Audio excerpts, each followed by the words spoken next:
నా ప్రభువును రక్షకుడైన యేసుక్రీస్తు వారి అతి శ్రేష్టమైన నామమునకు మహిమ కలుగును గాక. రెండు చేతుల పైకెత్తి దేవునికి స్తోత్రం చెప్దాం.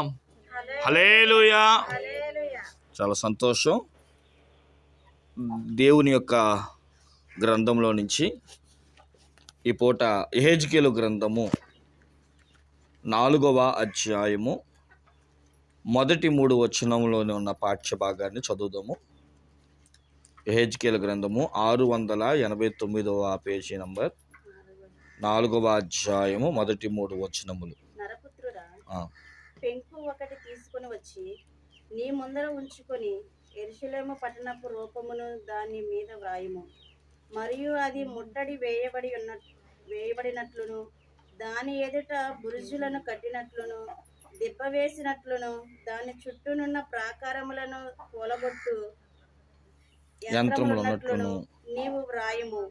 మరియు ఇనుప రేకు ఒకటి తెచ్చి నీకును పట్టణమునకును మధ్య ఇనుప గోడగా దానిని నిలువబెట్టి నీ ముఖ దృష్టిని పట్టణము మీద ఉంచుకొనుము. పట్టణము ముట్టడి వేయబడినట్లుగా ఉండును. నీవు దానిని ముట్టడి వేయువాడవుగా ఉండువు. అది ఇశ్రాయేలులకు సూచనగా ఉండును. చాలండి. చదవబడిన వాక్యమును మనం పరిశీలించిన వారమైతే యెహెజ్కేలు గ్రంథము మనము చదివి ఉన్నాం. 4వ అధ్యాయము మొదటి నుండి 3 వచనాలు. యెహెజ్కేలు అనగా అర్థము యెహోవాయే బలపరచువాడు లేదా బలపరచు దేవుడు అని అర్థం. ఇక్కడ యెహెజ్కేలుకి దేవుడు ఒక ముద్దు పేరు పెట్టారు, నరపుత్రుడా అని. నరపుత్రుడా అనే మాటకి ఓ మనిషి అని అర్థం. ఇక్కడ మనం గమనించిన వారమైతే మనం 4వ అధ్యాయంలోని 3 వచనాలు మనం చదువుకున్నాం. అసలు ఎందుకు ఈ అధ్యాయం రాశారు అని అనడానికి, ఇశ్రాయేలీల ప్రజలు దేవుని మాట వింటలా. అంటే ఈ యెహెజ్కేలు గ్రంథంలో కూడా మనం చూస్తే ఇశ్రాయేలీలు ఐగుప్తు యొక్క చెరసాలలో ఉన్నట్లు, కొంతమంది విడుదలైన 3 గుంపులుగా వచ్చారు కాబట్టి ఏదో 1-2 గుంపులు వచ్చినట్లు, ఇలాంటి సాదృశ్యకరమైన వాటిని మనం చూస్తూ ఉంటాం. ఇశ్రాయేలీల ప్రజలు దేవుని మాట వినడం లేదు. అందుకనే చాలామంది ప్రవక్తలను, ప్రధాన యాజకులను దేవుడు లేపుకుంటూ వచ్చాడు. ఇక్కడ ఈ యొక్క యెహెజ్కేలు గారు ఎవరయ్యా అంటే ప్రధాన యాజకుడు అని అర్థం. ప్రధాన యాజకుడికి 70 మంది శిష్యులు లేదా 12 మంది శిష్యరికము వంటి వారు ఉండాలి. ఈ యెహెజ్కేలుతో దేవుడు ఇశ్రాయేలీల ప్రజలకు ఒక గుణపాఠం నేర్పేటట్లుగా ఒక సాదృశ్యకరమైన రూపాన్ని లేదా సాదృశ్యకరమైన అనుభవాన్ని వారికి అర్థమయ్యేటట్లుగా ఒక వివరణాత్మకమైన విషయాన్ని తెలియజేశారు. ఏమిటా మాట అనంటే, దేవుడు యెహెజ్కేలును అక్కడున్న జనులందరినీ పిలిపించి, నువ్వు యెరూషలేము యొక్క రూపాన్ని ఒక పెంకు మీద గీయాలి అన్నాడు. ఒక పెంకు తీసుకో, ఆ పెంకు మీద మీ ఊరు యొక్క పటం, మీ ఊరు యొక్క చిత్రాన్ని ఆ పెంకు మీద నువ్వు గీయి. ఆ పెంకు యొక్క చిత్రపటంలో ఆ యెరూషలేము చుట్టూ బురుజులు ఉన్నట్లు, ఏదో ఒక ముట్టడి వేస్తే ఒక భద్రత ఎలా ఇస్తావో అలాగా ఒక చిత్రపటాన్ని దాని మీద గీయమని చెప్పి, దాని తరువాత ఆ పెంకు మీద గీసిన చిత్రపటం మీద ఉన్న ఆ పెంకుకి, అంటే నీకు ఆ పెంకుకి మధ్యన ఒక ఇనప రేకు అనేది తీసుకొని దానిని మధ్యగా పెట్టి నీ ముఖము ఆ ఇనప రేకు మీద పడేటట్లు చెయ్యి. ఎందుకంటే ఇశ్రాయేలీల ప్రజలు చూస్తుండగానే యెరూషలేము మీద దాడి జరుగుతుంది. ఆ దాడికి దేవుడు తన యొక్క ప్రత్యక్షత ద్వారా ఇశ్రాయేలీలను కాపాడుకుంటాడని, యెరూషలేమునకు దేవుడు సంరక్షించుకుంటాడని అర్థమయ్యేటట్లుగా సాదృశ్యకరమైన ఒక అనుభవాన్ని మన ముందు పెట్టాడు. ఇప్పుడు దీని నుండి మనం ఏం నేర్చుకోవాలి అని అంటే, ముందు ఇలా చెప్తే మీకు అర్థమైద్ది. పెంకు అంటే ఎవరయ్యా అంటే మనమే. మీరు ఇర్మియా గ్రంథంలో కూడా చదువుకుంటే 18వ అధ్యాయంలో కుమ్మరివాని దగ్గరికి వెళ్ళి ఒక పాత్రను చేయమని చెప్పిన విషయాలు మనందరికీ తెలుసు. ఆ కుమ్మరివాడు ఆ మట్టి పాత్ర చేస్తున్నప్పుడు కొన్ని వంగిపోతాయి, కొన్ని నలిగిపోతాయి, కొన్ని వంకటింకలు వస్తాయి, కొన్ని పగిలిపోతాయి. అంతెందుకు యెహెజ్కేలు గ్రంథంలో యెషయా గ్రంథంలో మాట అన్నాడు చూడండి. యెషయా గ్రంథము 45వ అధ్యాయం 9వ వచనం. 9 యెషయా గ్రంథం 45:9. మట్టి కొండ పెంకులలో ఒక పెంకై ఉండి తన్ను సృజించిన వానితో వాదించు వానికి శ్రమ. జిగటమన్ను దాన్ని రూపించిన వానితో నీవేమి చేయుచున్నావని అనదగునా. చాలండి. ఇక్కడ మట్టి శరీరమైన మనలను దేవుడు ఒక పాత్రగా, ఒక మట్టి పెంకుగా మనల్ని పోల్చాడు. ఇప్పుడు దేవుడు మట్టి పెంకును తీసుకోమన్నాడు అంటే మనల్ని, మన పెంకు మీద అనగా మన మీద లేదా మనలో ఎవరు కనబడాలి అంటే యెరూషలేము కనబడాలి అంటున్నాడు. ఆ యెరూషలేము కనబడినట్లుగా ఆ పెంకు మీద రూపాన్ని చెక్కాలి అంటున్నాడు. ప్రియమైన దేవుని బిడ్డలారా, క్రైస్తవ లోకమా, యెరూషలేము అనే మాట మనం చూస్తే 2 రకాలుగా కనబడతాయి. ఒకటి భూలోకంలో ఉన్న యెరూషలేము, ఒక పట్టణం, ఇజ్రాయేల్ అని కూడా పిలుస్తారు. ఇప్పుడు పరలోకంలో కూడా ఒక యెరూషలేము ఉంది. దాన్ని నూతన యెరూషలేము, మహారాజు పట్టణము, పరిశుద్ధ పట్టణము, పరలోకాన్ని కూడా యెరూషలేము అని పిలుస్తారు. ఇప్పుడు ఏ యెరూషలేముని గీయమన్నాడు దేవుడు అని అంటే శరీర సంబంధంగా ఉన్న యెరూషలేముని, అక్కడ పటాన్ని సాదృశ్యంగా గీయమన్నాడు. సరే, ఇక్కడ దేన్ని చూపిస్తుంది యెరూషలేము అని అంటే దేవుణ్ణి చూపిస్తుంది. చెప్పండి, ఎవరిని చూపిస్తుంది? దేవుణ్ణి చూపిస్తుంది. మనలో దైవత్వం కనబడాలి. చెప్పండి, మనలో ఎవరు కనబడాలంట? ఆ యెరూషలేము మీద దాడి జరుగుతున్నట్లు మన విషయంలో కూడా, అంటే ఈ దేహము అనే ఈ శరీరం మీద 3 దాడులు జరుగుతాయి ఎప్పుడు కూడా. ఒకటి శరీరము, ఆత్మ. ఈ 2 ఎప్పుడు దెబ్బలాడుకుంటూ ఉంటాయి. శరీరం ఏమో ఉపవాసం ఉండి అంటది, శరీరం ఏమో వద్దు తిను తిను తిన అంటది. పరిశుద్ధాత్మ దేవుడేమో వద్దు వద్దు అంటాడు. అందుకనే శరీరమే మనకి శత్రువు చాలాసార్లు. కొన్నిసార్లు దేవుని సదులో మోకరిద్దామంటే మోకరించనివ్వదు, ఉపవాసం ఉందామంటే ఉండనివ్వదు, భక్తి చేద్దామంటే చేయనివ్వదు, నిద్రమత్తు కలిగిస్తూ, ఆకలి పుట్టిస్తూ, ఇలాగా మనలను కృంగదీసేది మన శరీరమే. 2వది సాతానుడు, 3వది లోకం. మనకి 3 శత్రువులు అన్నమాట. కాబట్టి ఏదో ఒక శత్రువు నిన్ను దాడి చేయొచ్చు. కాబట్టి గమనించండి ప్రియమైన దేవుని బిడ్డలారా, మరి దాడి జరుగుతున్నప్పుడు ఈ పెంకు మీద ఎవరుండాలయ్యా అంటే దేవుడు ఉండాలి. మీకు ఒక అనుభవాన్ని కూడా నేర్పుతాను, చూడండి, అది కూడా రాసుకోండి. ప్రకటన గ్రంథంలో మనం 3వ అధ్యాయం 12వ వచనం. ప్రకటన గ్రంథము 3వ అధ్యాయం 12వ వచనం. జయించు వానిని నా దేవుని ఆలయములో ఒక స్తంభముగా చేసేదను, అందులో నుండి వాడు ఇక మీదట ఎన్నటికిని వెలుపలికి పోడు. ఓకే. మరియు నా దేవుని పేరును పరలోకములో నా దేవుని యొద్ద నుండి దిగి వచ్చుచున్న నూతనమైన యెరూషలేమును, నా దేవుని పట్టణపు పేరును, నా క్రొత్త పేరును వాని మీద వ్రాసెదను. చూడండి, ఇక్కడ కూడా నేను ఒక కొత్త పేరును ఆ దేవాలయంలో ఉంటున్న స్తంభం మీద నేను రాస్తాను అంటున్నాడు. మీకు ఇక్కడ అర్థం అవ్వాల్సిన మాట ఏంటంటే, ఒక వ్యక్తికి పేరు ఎప్పుడు పెడతాం అంటే, ఈ రోజులో అయితే పేరు పెట్టేస్తున్నాం కానండి, ఆ రోజుల్లో యాకోబు ఉన్నాడు. యాకోబు అని పేరు ఎందుకు వచ్చింది? మోసగాడు కాబట్టి. గమనించండి, ఆ కాలంలో పేరుకు తగినట్లు లేదా స్వభావానికి తగినట్లుగా, బుద్ధికి తగినట్లుగా, వాడి చేష్టలకు తగినట్లుగా పేర్లు పెట్టేవారు. ఇప్పుడు దేవుడు ఏం చెప్పాలనుకుంటున్నాడు అంటే, ఒక రూపమైన, ఒక పేరైన స్వభావాన్ని చూపిస్తుంది. మన మీద యెరూషలేము ఉండాలి, గీయాలి అని యెహెజ్కేలు గ్రంథంలో చెప్పాడు. ప్రకటన గ్రంథంలో ఏం చెప్తున్నాడు? ఆ స్తంభం మీద యెరూషలేము పట్టణపు పేరు అంటున్నాడు. ఈ 2 సాదృశ్యాన్ని మనం తీసుకుంటే మన మీద దేవుని యొక్క పోలిక ఉండాలి అన్నాడు. ఇప్పుడు చాలామంది, మీకు అర్థమయ్యేటట్లుగా చెప్పాలంటే, మన పేరు మన మీద రాసినట్లుగా, యెరూషలేము బొమ్మ గీసినట్లుగా మన మీద 3 పేర్లు ఉండాలి. ఒకటి తండ్రి అయిన దేవుని పేరు, కుమారుడైన దేవుని పేరు, పరిశుద్ధాత్ముడైన దేవుని పేరు.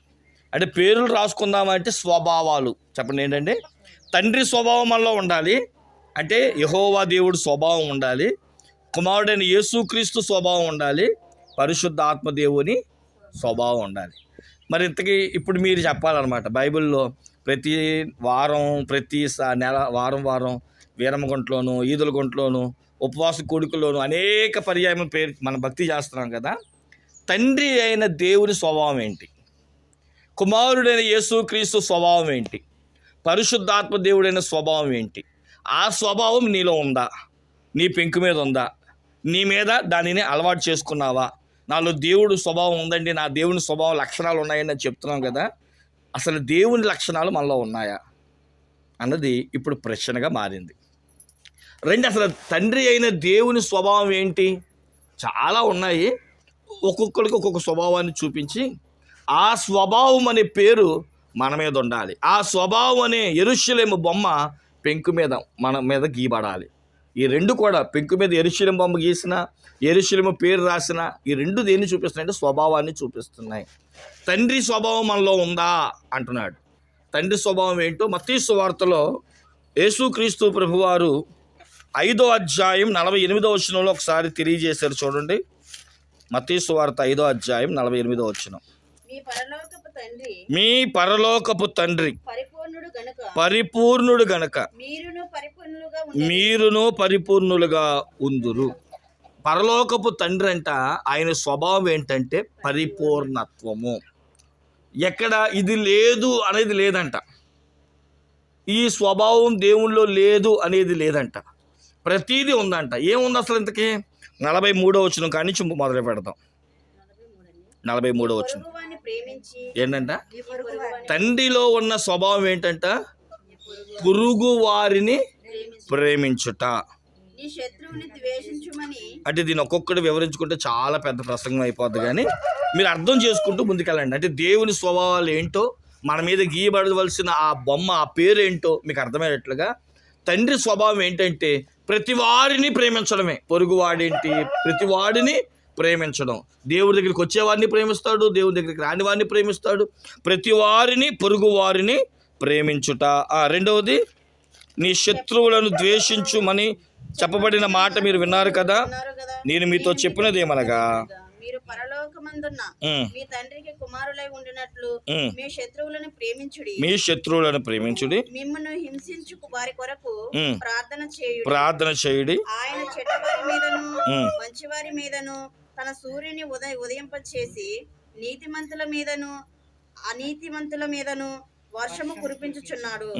మీరు మిమ్మును ప్రేమించు వారిని ప్రేమించిన ఎడల మీకేమి ఫలము కలుగును? సుంకరులను అలాగూ చేయుచున్నారు కదా. మీ సహోదరులకు మాత్రము వందనము చేసిన ఎడల మీరు ఎక్కువ చేయుచున్నదేమి? అన్యజనులను అలాగూ చేయుచున్నారు కదా. మీ పరలోకపు తండ్రి పరిపూర్ణుడు గనుక మీరును పరిపూర్ణులుగా ఉండెదరు. ఇది తండ్రి యొక్క స్వభావం. దేవుడికంట ఏమనాలి? పక్షపాతం లేదు. పరిశుద్ధుల్ని ఒకే చూస్తాడంట, అపవిత్రమైన వాడిని ఒకేలా చూస్తాడంట, శత్రువులను ప్రేమిస్తాడంట, పొరుగువాని కొరకు ప్రార్థనలు చేస్తాడంట. కాబట్టి మీరు ఇవన్నీ కూడా కూర్చొని ఆలోచిస్తే ఈ తండ్రి ఏ విధముగా ప్రతి దాంట్లో సంపూర్ణుడయ్యాడంటే కంప్లీట్గా ఉన్నాడు. ఏదో పైకి మనుషుల దగ్గర ఒకలాగా, మనుషులు లేనప్పుడు ఒకలాగా ఉండేవాడు కాదు. కాబట్టి మీకు అర్థమయ్యేటట్లుగా తండ్రి సంపూర్ణుడు గనక మనము కూడా ఆయన పోలికలో ఉన్న మనము కూడా ఎలా ఉండాలంట? సంపూర్ణులుగా ఉండాలంట. ఇది తండ్రి స్వభావం. ఇంకా చాలా స్వభావాలు ఉన్నాయి తండ్రి, అవన్నీ చెప్పడానికి సమయం లేదు. కుమారుని స్వభావం ఏంటో చూద్దాం రండి. కుమారుని స్వభావం ఫిలిప్పీలకు రాసిన పత్రిక 2వ అధ్యాయం 5వ వచనం కాడి నుంచి 8వ వచనం వరకు. క్రీస్తు యేసునకు కలిగిన ఈ మనస్సు కలిగి ఉండుడి. ఆయన దేవుని స్వరూపము కలిగిన వాడై ఉండి విడిచిపెట్టకూడని భాగ్యమని ఎంచుకొనలేదు గాని మనుషుల పోలికగా పుట్టి దాసుని స్వరూపమును ధరించుకొని తన్ను తానే రిక్తునిగా చేసుకొనెను.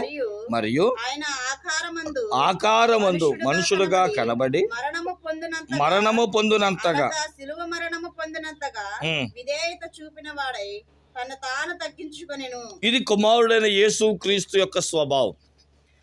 దేవుడే కానీ మనిషి రూపాన్ని వచ్చాడు. ఏమండి, అందరితో సమానం కలిగిన వాడే కానీ ఎందుకో పరిచర్య చేయించుకోవడానికి రాలేదు, చేయడానికి వచ్చానంటున్నాడు.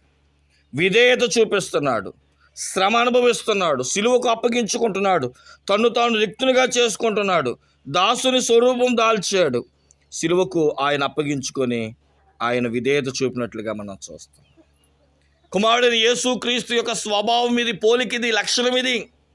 మరి ఆయన మనస్సును మనం ధరించుకుంటున్నామా? ఆయన స్వభావంలో మనం ఉంటున్నామా? మీరే గమనించండి. ఇక పరిశుద్ధాత్ముని స్వభావాన్ని మనం చూస్తే యోహాను సువార్త 16వ అధ్యాయము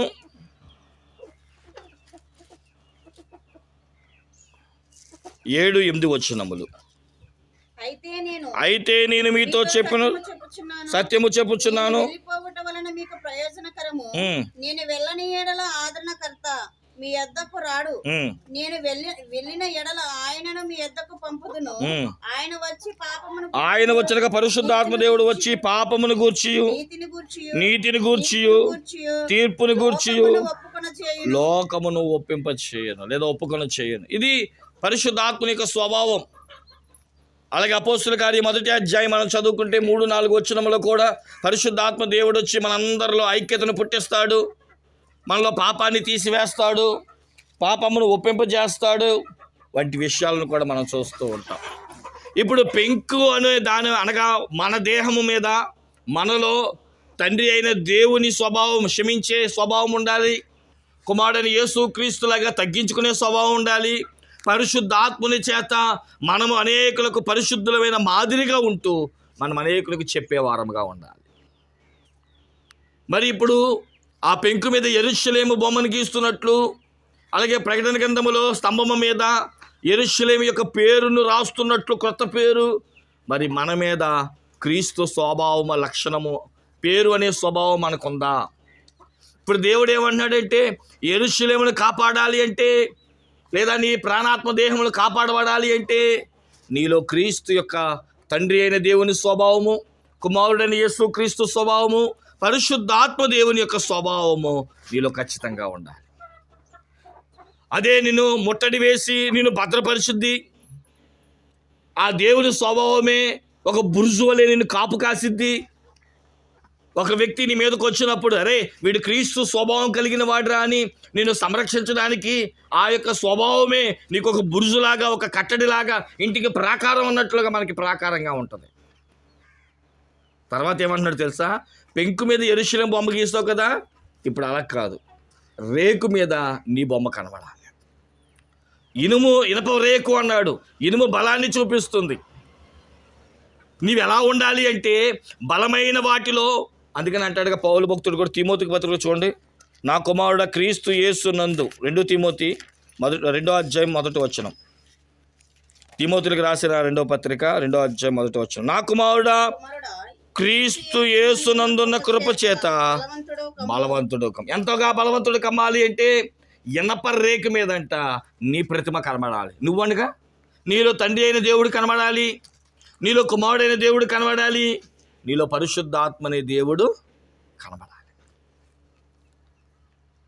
అప్పుడు ఎలా ఉంటావు అంటే బలమైన ఇనప రేకు యొక్క గోడ వలె ఆ ప్రాకారానికి ఒక బలమైన గోడ. ఒకసారి చూడండి, మళ్ళీ చదవండి ఒకసారి. హెజ్కేలు గ్రంథము 4వ అధ్యాయము 1-3 వచనాలు మళ్ళీ ఒకసారి చదువుకుందాం. క్లుప్తమైన వివరంతో ఈ యొక్క వాక్యాన్ని ముగించుకుందాం. నరపుత్రుడా పెంకు ఒకటి తీసుకొని వచ్చి నీ ముందర ఉంచుకొని, చూడండి, పెంకు మీద యెరూషలేము యొక్క రూపాన్ని గీయాలి, మరియు అది ముట్టడి వేయబడినట్లు, దాని ఎదుట బురుజులను కట్టినట్లును, దెబ్బ వేసినట్లును, దాని చుట్టూనున్న ప్రాకారములను కూలగొట్లు యంత్రములగునట్లును నీవు వ్రాయుము. మరియు ఇనప రేకు ఒకటి తెచ్చి నీకును పట్టణమునకును మధ్య ఎలా ఉండాలంట? ఇనప గోడగా ఉండునట్లుగా నిలబెట్టి నీ ముఖ దృష్టి అనగా నీలో ఉన్న క్రీస్తు యొక్క స్వాభావికము, తండ్రి అయిన దేవుడు, కుమారుడైన దేవుడు, పరిశుద్ధాత్మ దేవుని యొక్క ముఖ లక్షణమును ఆ రేకు మీద పడినట్లుగా పట్టణము ముట్టడి వేయబడినట్లు అప్పుడు పట్టణము ముట్టడి వేయబడినట్లుగా ఉండును. నీవు దానిని ముట్టవేయవాడుగా ఉందువు. అది ఇశ్రాయేలులకు సూచనగా ఉండును. చూసారా, ఎప్పుడైతే ఆ ప్రతిమ ఆ రేఖ మీద పడుతుందో ఒక ముట్టడి వేయినట్లుగా, ఒక బలమైన కోటగా సంరక్షకుడు ఉన్నట్లుగా, దానికి ఏ నష్టము లేకుండా క్రీస్తు మనలను సంరక్షించగా. అందుకని దేవుడు ఏమన్నాడు తెలుసా? ఒక మాట చెప్తున్నాను, ఎప్పుడు గమనించుకోండి. ఎవరినో పంపిస్తాను లేదా నేనే దిగొస్తాను అంటలా. మనలను మనమే కాపాడుకోవాలి. మన ఆత్మీయతను బట్టి మనమే సంరక్షించుకోవాలి. మన భక్తే మన కుటుంబాన్ని కాపాడాలి. అందుకని ఏమన్నాడు? నీ విశ్వాసమే నిన్ను స్వస్థపరచు. అమ్మ, నా వల్ల కాదు నేను అంటాను ఎప్పుడైనా సరే. ఒక సేవకుడు వల్ల మీరు స్వస్థత పొందరు. ఒక చర్చి వల్ల, ఒక మినిస్ట్రీ వల్ల, ఒక పాస్టర్ గారి వల్ల కాదు. మీ భక్తి. మేము చేయాల్సిన పని ఏంటంటే దేవుణ్ణి చూపించాలి. మీరు దేవుణ్ణి చూడాలి. నిన్ను చూపించిన దేవుడు, నువ్వు చూసిన దేవుడే నీకు జీవితంలో కార్యము చేయాలి. ఈరోజు ఎప్పుడైనా సరే చూపించాల్సింది దేవుడినే. కానీ ఈరోజు చాలామంది పాస్టర్లను చూపించుకొని, మనుషులను చూపించుకొని మా వల్ల కార్యాలు జరుగుతున్నాయి అనుకోవడం అది మూర్ఖత్వమే అవుతుంది. మనుషుల వల్ల ఏమీ జరగదు. ఒకటే చెప్పాడు దేవుడు, నువ్వు కనబడకూడదు. ఎవరు కనబడాలి? నీలో దేవుడే కనబడాలి. అందుకని అన్నాడు, ఎప్పుడంటే ఒక సేవకుడే కానీ, ఒక విశ్వాసే కానీ ఎప్పుడు మరుగైపోవాలంట, దేవుడే ప్రత్యక్షం అవ్వాలంట. నీలో దేవుడిని చూడాలి, దైవత్వాన్ని చూడాలి. అందుకని ప్రతి విశ్వాస జీవితం, దావీదు నాకు ఇష్టమైన మాట ఏంటి తెలుసా? దావీదంట సౌలుని చూడలేదంట. సౌలు యొక్క వస్త్రాన్ని కోసేటప్పుడు అంట, సౌలులో ఎవరిని చూశాడంటే దావీదు అభిషేకించబడిన దేవుణ్ణి చూశాడు. అందుకని ఆ చెంగు కత్తిరించడానికి కూడా ఎంతో ఏడ్చాడంట. అయ్యో, అనవసరంగా కట్ చేశాను, నేను ఒక భక్తుడిని బాధ పెట్టాను, ఒక వ్యక్తిని నేను బాధ పెట్టాను అని. ఎప్పుడు మనుషులు చూడకండి, నీలో దేవుణ్ణి చూపించండి. నీ ద్వారా దైవత్వాన్ని కనపరచండి. నిన్ను చూసిన వారందరూ నీలో ఉన్న దేవుణ్ణి చూచెదరుగాక. అప్పుడే నీ పట్టణమే కానీ, నీ సంఘమే కానీ, నీ యొక్క ఇంటినే కానీ దేవుడు కాపాడుతాడు. ఆ రోజు ఇశ్రాయేలుని కాపాడిన దేవుడు నాడు క్రీస్తు యొక్క తరములో తన ప్రజలను, ఇశ్రాయేలీలను కాపాడుకోవడానికి శిలువ బాల మీదకి ఎక్కిన దేవుడు ఈరోజు నీ కొరకు, నా కొరకు పరిశుద్ధాత్మగా మన మధ్య సంచరిస్తున్నాడు. ఆ ఆత్మ స్వభావాన్ని కూడా మనం పోలిక కలిగి జీవించి మన కుటుంబాలను మనమే కాపాడుకొని సంరక్షించి దేవునికి బలమైన ఆయుధముగా యెరూషలేము పట్టణముగా, ముట్టడి వేయబడని ఒక యెరూషలేము పట్టణముగా, ఒక భద్రతగా మనం ఉండగలిగితే రేపు యేసుక్రీస్తు ప్రభు వారు మొదటి తెస్సలోనికీయులకు రాసిన పత్రిక 4వ అధ్యాయం 13వ వచనం కానించి 18వ వచనం వరకు రాయబడినట్లుగా ఆయన సైన్యం ఎవరయ్యా అంటే మనమే అవుతాం. కాబట్టి ప్రియమైన దేవుని బిడ్డలారా, ఎంతవరకు దేవుని మీద ఆధారపడింది చాలు. నీలో దైవత్వాన్ని లేపండి, నీలో దైవత్వాన్ని కనపరచండి. మీ పోలిక, మీ స్వభావం అచ్చము ప్రభు అయిన యేసుక్రీస్తు వలె, తండ్రి అయిన దేవుని వలె, పరిశుద్ధాత్మ దేవుని వలె ఆయన రూపాన్ని నీలో అన్వయించుకుంటే ఆ రూపమే, ఆ యొక్క స్వభావమే నిన్ను, నీ కుటుంబాన్ని, నీ సంఘాన్ని, నీ సమస్తమును దీవించును గాక. ఆమె తలవంచండి, ప్రార్థన చేసుకుందాం. పరిశుద్ధాత్మ దేవుడు ప్రకటించిన ఈ వాక్య వర్తమానము ద్వారా మనందరినీ సంధించి బలపరచును గాక.